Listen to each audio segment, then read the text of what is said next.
السلام عليكم ورحمة الله وبركاته. أشما هركفوني كم سنة فيحتى الحمد لله أنا بكوتي أكان جرتان فيحتى سني الحمد لله أنا بكوتي سني جتا الردي ورين يوتيوبك يا فاروات هذا سبسكرايب كلا تقول مو لايك كلا ورشير كتو دني تاني شير كلا جستو لا مالف جنا وانتو تاروا وان جرور أكبر دي سني فيجر جستو لا مالف جنا نمنا يوتيوب دلقو ساعتي كنا كيساتي أكدراني وصونتاني باقي غاري YouTube maalifu akka durii irraa xiqqoo baay'ee gargaaru qaba waan ta'eef jecha wanta arftoonni isin qabadde dhufuu kan jiraatu ta'e YouTubein karoora baraaroo kana keessatti karoora durii irraa karoora haaraa fidee jira namni itti fayyadamuu barbaadan garuu karaan salphaadha waan ta'eef maaliif jennaan duraan subscribe kuma ture jechuudha duraan fi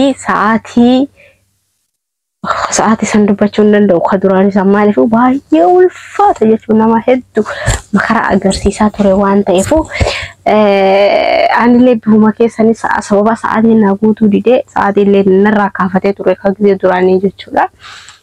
Bifa haarawaan eegaluutti jira amma waan fedhis haa ta'u garuu immoo maaliif YouTube jechuun hin fedha yeroo kamiin dhiisuullee hin barbaadu ani maaliif akka ta'e hin beeku maaliif hun ka'umsa yeroo jalqabaatiif YouTube hojjedha jedhee ka'eedha waan ta'eef jecha ammallee akka hojjedhu immoo abdii qaba jechuudha maaliif jennaan YouTube hojjechuu barbaada yoo millee dhiisu bakka fedhan haa jiraadhu maraafu warri hojjechuu fedhii qabdan yoo kan jiraattan ta'e jechuudha kiyya warri ka bifa haarawaan dhuftan subscribe godhaa like godhaa share godhaa warri immoo YouTube akka share isin godhuuf yookiin immoo subscribe illee maatii isin ta'u warri fedhii qabdan linkii kiyya jala godhaatii rakkoo takka hin qabu an aadii share illee naan ta'e share illee isin godhaa rakkoo takka hin qabu jechuudha.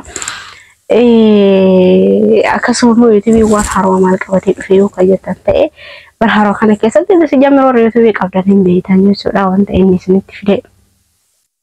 inni fidee dhufe maaliif jennaan YouTubein duraan baay'ee tokko itti dadhabaa turre ni beektanii amma garuu karaa salphaadhaan fidee dhufe sa'aatiillee meeqa akka fidee warri immoo YouTubein qabne yoo kan jiraatu ta'e sa'aatii 3,000 fidee duraan 4,000 ture subscribe 500 fakkaate. Subscribe 500 fakkaata jechuun baay'ee salphaadha.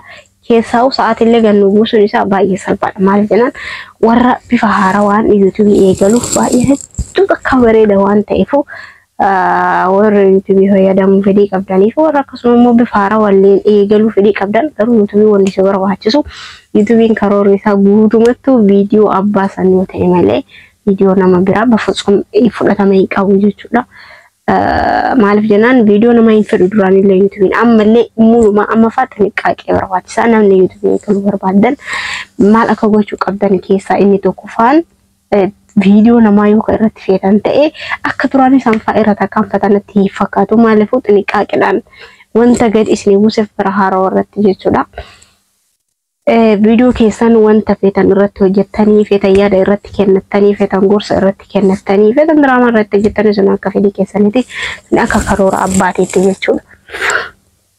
Immoo kanaafuu wanni gochuu qabdan maaltu dursaa viidiyoo keessan hojjechuu yaalii godhaa konfidensii keessaniin baay'ee bareeda maaliif sa'aatillee gabbuusee jira waan ta'eef kanaafuu itti fayyadamaa subscribe waliif godhaa share illee walii godhaa sa'aatiillee viidiyoo hanga dhumaa walii ilaalaa jechuudha sa'aatiillee akka isin guutuuf viidiyoo hanga dhumaa walii ilaalaa hedduu takka kan duraan irratti nama hedduu dadhabaa ture waan ta'eef amma garuu bifa haarawaa waan fideefu itti fayyadamaadha jechuun warri karoora YouTube hojjechuu fedhii qabaa YouTube dalaguu fedhii qabaa warri jettan akka tasaa mallee akka isin hin binne salphaadha garuu immoo wanti inni barbaachisu maali tokkoffaa obsasee barbaachisa lammaffaan immoo YouTubein karoora mataa hin keete YouTube jechuun ati waan dalagattee wanta fidan mataa hin keete dalagata kun mataa hin keete dalagatu akkasitti ilaalee jechuudha kanaafuu kun ka'umsa mataa hin keete qabata maaliif jennaan yaada qabattee dhuftu situ beekaa waan ta'eef YouTube irratti YouTubein bareeda yoo abbaan irratti dandeettii qabaate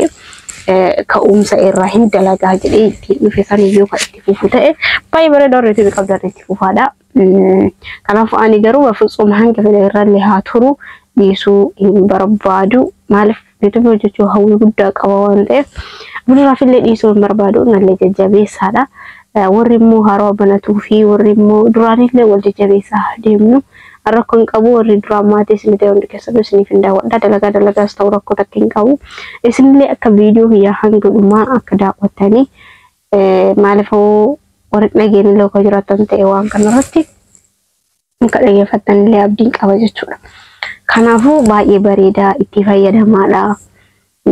Keessattuu biyya namaa warri jirtan viidiyoo waraabaa subscribe guddifachaa achi booda immoo galtanii biyya keessan keessatti fa'aa hojjechuu yoo yaalii gootan baay'ee bareeda.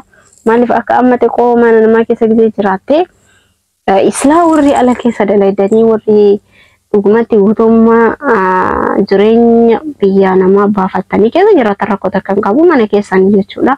Hojjechuu dandeessan garuu mana namaatti xixiqqoo baay'ee ulfaata. Maaliifuu aniyyuu sababaan ani YouTube irraa turuu na barbaachiseef maal isiniif fakkaate mana namaa keessa kaameraatu jira sababa saniif jechuudha.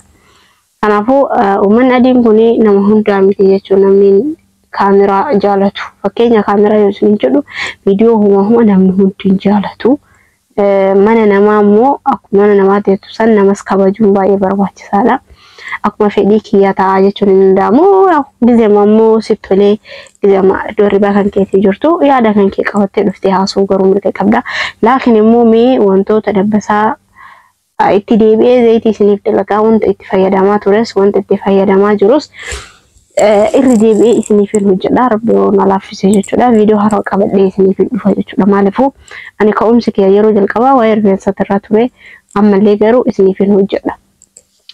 Ijoolleen keenya tokko jechuudha. Dabbasaan nurraa jeccitaa, dabbasaa fuulduraan nurraa dhumaa, dabbasaan akkas ta'a.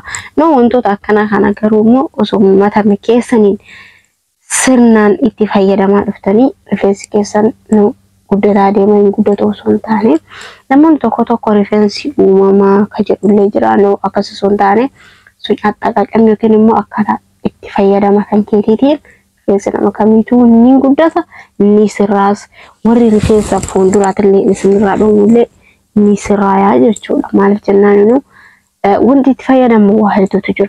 Mish laazimaati alaa bituu deemtaa zayitii mana keessatti isin agarsiisa karaa salphaatti ofii kiyyaa kan itti fayyadamu hojjedhee walirratti jechuudha. Isin agarsiisa achi booda immoo itti fayyadamta rakkoo takka hin qabu. Laakiin immoo nama hedduutu viidiyoolee gadhiisa jechuudha. Maaliifuu itti fayyadama harka keessanii hojjedha. Baay'ee waddii miti hin bitta ati fakkeenya annoo fa'aa itti hidhata jechuu kan inni foonitti dabalan Mimi sama akka jedhamu naaf ibsa. Ilmi isin agarsiisanii jechuudha. Isa fa'aa itti fayyadamtan zayitii qorofudillee addumatti zayitii qorofudillee yoo ka hojjettanii dhawaatumaan itti ka fayyadaman ta'e rifeensi keessan bu'aa guddaa ni qaba ni qabu. Hin caccabaan hin caccabu. Tokkoffaa rifeensi ka'umsa rifeensa keenyaa maaliin gita rafta cabardaddee rafini sirriiffataa adadumaan sirriidha namni sababoota dalagaatiin dadhabuu danda'a. Sababa kanallee rifeensi keessa caccabuu danda'u akkas osoo hin taane hanguma feetellee dadhabdu adi bakka lama yookiin immoo adadumaan sirreeffataa rifeensi keenya garuu qulqullina yoo qabaate akka guddatu beekuu qabdan beekan. Rifeensi keenya ka'umsi rifeensa keenya qulqullina yoo qabaate baay'ee bareeda. Maaliifuu qulqullina yoo hin qabaanne zayitii irraan dabaltanii yoo dibatan ta'e sirriin nuuf hin guddatusi forii uumas jechuu wanni akkasiisu garuu immoo wanti gochuu qabdan maaliif ni fakkaate rifeensa keessan sirriitti qulqulleeffatu qabda. Zayitii barbaadetti dibi sirriitti qulqulleeffatu qabda jechuudha. Akkasitti yoo itti adeemsa akka gootan ta'e baay'ee bareeda. Shamarran keenya itti fayyadamaa mee maraa fo'anii zayitii biraa qabadhee isinii dhufa. Ka hojjetame odoo hin taane zayitii biraa bitee fidee tartiiban akkuma duraan hojjetu sanitti isin agarsiisa. Viidiyoo kiyyaa gadumaa daawwadhaadha. Viidiyoo biraa akkasaan qabadhee isinii dhufa jedheen yaada inshaallah torbe kana keessa. Maaliifuu anis gabba'ee zayitii hundumaa bitee akkaataa itti walirratti itti fayyadamu qorofudilleen adduma itti fayyadamuu dandeessanii. Maaliif zayitii masanirraa hojjettan salphaadha. Kokonaatii waa hedduurraa fayyadamuu ni dandeessa. Zayituu fi zayitii kokonaatii irraa hedduutu jira garuu bittanii fayyadamuu ni dandeessan jechuudha. Kanaafuu akka fayyadamtanii abdiin isinirraa qaba. فيديو قرو قبل ديسني فوان تايفو فيديو سنرتن إيرسو ترتيغاري سنينجر فيديو كويو يادا قبل تنتئ كومنتي جلتنا بريس هذا إن شاء الله فيديو هاروان ولتدشانا جتولا وترتيغاري السلام عليكم